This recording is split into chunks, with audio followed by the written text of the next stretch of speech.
أعوذ بالله من الشيطان الرجيم بسم الله الرحمن الرحيم Bismillahirrahmanirrahim. Assalamualaikum warahmatullahi wabarakatuh. Alhamdulillahirabbil alamin, wassalatu wassalamu ala asyrofil anbiya'i wal mursalin wa ala alihi wa sahbihi ajmain, amma ba'd.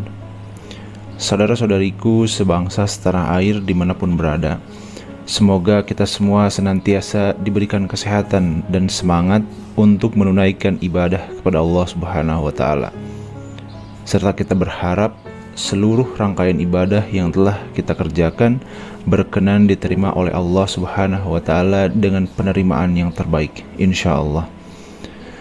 Semoga Allah mengampuni seluruh dosa-dosa kita, memaafkan kesalahan kita, mengabulkan doa-doa kita, dan menaikkan derajat kita dari sekedar hamba Allah yang beriman menjadi hamba Allah yang bertakwa. Saudara-saudariku, alhamdulillah setelah kita menuntaskan bulan Ramadan, kita memasuki bulan baru, di tanggal baru, dan tentunya dengan rangkaian-rangkaian ibadah sunnah, khususnya yang menyertai dan tidak ditemukan di waktu-waktu yang lain. Syawal adalah bulan spesial. Saat hari pertamanya, selain melepaskan kita dengan rangkaian ibadah Ramadan, jika menghadirkan rangkaian ibadah sunnah-sunnah yang hanya ditunaikan di waktu itu saja. Mulai dari sholat Idul Fitri di hari yang pertama, memperbanyak takbir, membangun dan mengerjakan silaturahim, dan disusul pada hari-hari berikutnya dengan menu-menu sunnah yang tentu melahirkan keistimewaan yang tidak sama dengan waktu-waktu lainnya.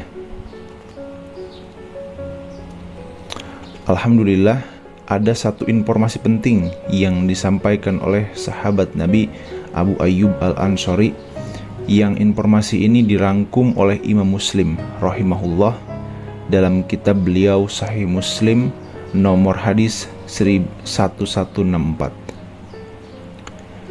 Informasi ini bersambung hingga ke Rasulullah SAW saat beliau bersabda, siapapun yang menunaikan puasa Ramadan lalu diikuti dengan menunaikan puasa sunnah di bulan Syawal sebanyak 6 hari. 6 hari ini bisa dilakukan berturut-turut. Tapi kalau kita menginginkan waktunya terpisah, karena misalkan ada kegiatan-kegiatan yang tidak bisa ditinggalkan seperti silaturahmi dan kegiatan sosial lainnya, maka tidak ada menjadi masalah puasa 6 hari itu dipisah atau tidak berturut-turut. Dan jika bisa dilakukan, maka seakan-akan orang yang menyempurnakan puasa Ramadan ditambah dengan 6 hari di bulan Syawal itu seakan-akan ia menyempurnakan puasa sepanjang tahun. Ada sebagian ulama yang melogikakan dengan menghitung dengan pendekatan, jika kita menunaikan puasa di bulan Ramadan selama sebulan, baik itu 29 atau 30 hari, dikalikan setiap harinya 10 kebaikan, dasar hukum 10 kebaikan itu bisa diambil misalnya di dalam Al-Quran surat yang ke-6 Al-An'am ayat 160. Siapapun yang menunaikan perbuatan baik yang bernilai ibadah, maka dia mendapatkan padanan pahala setiap ibadah itu setidaknya 10 kebaikan. Jadi kalau satu pekerjaan baik nilainya paling kecilnya adalah 10, maka dikalikan 10 itu dengan 29 atau 30 hari, maka didapat 290 atau 300. Lalu 6 Syawal dikalikan dengan 10, maka didapat 60. Jika kita jumlahkan 290 ditambah 60, ambil yang paling kecil misalnya, maka mendapatkan 350. 350 ini kalau pendekatannya bulan Hijriyah, maka sangat mendekati hitungan setahun secara umum, 350 sekian. Ketika kita misalnya menunaikan 30 hari, dikalikan 10, maka kita dapat 360. Jadi, kalaupun dihitung menggunakan pendekatan Hijriyah ataupun pendekatan Masehi, tentu ini secara umumnya dinilai sebagai bilangan setahun penuh. Itu yang dimaksudkan oleh beberapa ulama. Nah, yang kedua ada yang sangat menarik, orang-orang yang konsisten menunaikan ibadah Ramadannya, lalu dia menyempurnakan ibadah Ramadan itu dengan bersyukur kepada Allah Subhanahu wa Ta'ala. Dengan meningkatkan ibadahnya, Jadi syukur ketika diberikan kemampuan untuk meningkatkan ibadah saat Ramadan adalah berupaya menjaga ritme ibadah itu sehingga tetap berjalan baik pasca Ramadan. Walaupun mungkin tidak seoptimal di bulan Ramadan karena keadaannya tentu tidak sama. Tapi kita bisa bandingkan dengan yang sebelum Ramadan. Jika sebelum Ramadan kita mengajinya hanya 3 ayat, maka pasca Ramadan misalnya kita dapati 1 halaman. Lalu setelah itu kita jaga ritmenya, ditunjukkan juga dengan kita berkomitmen meningkatkan ibadah seperti puasanya dan diawali dengan sunnah di bulan Syawal. Jadi poinnya adalah ketika kita mampu mensyukuri nikmat menunaikan ibadah Ramadan dan mampu mengaktualisasikan semua nikmat itu dengan meneruskan secara konsisten ibadah-ibadah kita dalam rangka syukur kepada Allah Subhanahu wa taala. Itu yang diapresiasi tinggi oleh Allah Subhanahu wa taala. Sehingga nilai puasa kita bukan terbatas di Ramadan, tapi seakan-akan setiap waktu terjaga sampai ketemu Ramadan kembali. Itulah esensinya.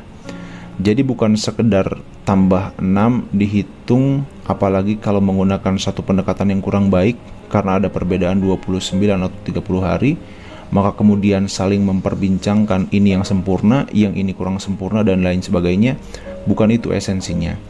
Esensinya itu bagaimana kita bisa menjaga spirit Ramadan sehingga berlangsung secara kontinu sampai dengan akhir di bulan Ramadan itu, terus berlanjut 11 bulan berikutnya hingga terjaga kondisi spiritualitas kita seakan-akan kita dalam kondisi puasa selama setahun penuh. Itu poinnya. Jadi secara tekstual, pahalanya seakan-akan didapati selama setahun penuh. Secara kontekstual dia terjaga selama setahun dengan spirit puasanya. Dia meningkatkan ibadah, dia menghindari dosa, sampai dia bertemu Ramadan berikutnya. Kalau mampu dilakukan seperti itu, maka agak ada kebanggaan saat ia pulang menghadap Allah Subhanahu wa ta'ala. Ada 2 kebahagiaan bagi orang yang menunaikan puasa. Maka kebahagiaan pertama ketika dia tengah berbuka, saat dia puncaknya memasuki Idul Fitri. Dan yang kedua, saat ia menghadap kepada Robnya, membawa pahala puasanya karena berhasil menaklukkan nafsunya dan berhasil menjaga ritme puasanya dalam kondisi spiritual yang baik sampai di ujung wafatnya. Semoga kita semua digolongkan pada golongan terbaik yang mampu menjaga ritme ibadah kita pasca Ramadan, meningkatkan kemampuan terbaik kita dalam mengabdi kepada Allah dimulai di bulan Syawal ini, dan insya Allah wafat dalam keadaan husnul khotimah. Demikian para sahabat, semoga berkah dan bermanfaat bagi kita semua. Wassalamualaikum warahmatullahi wabarakatuh.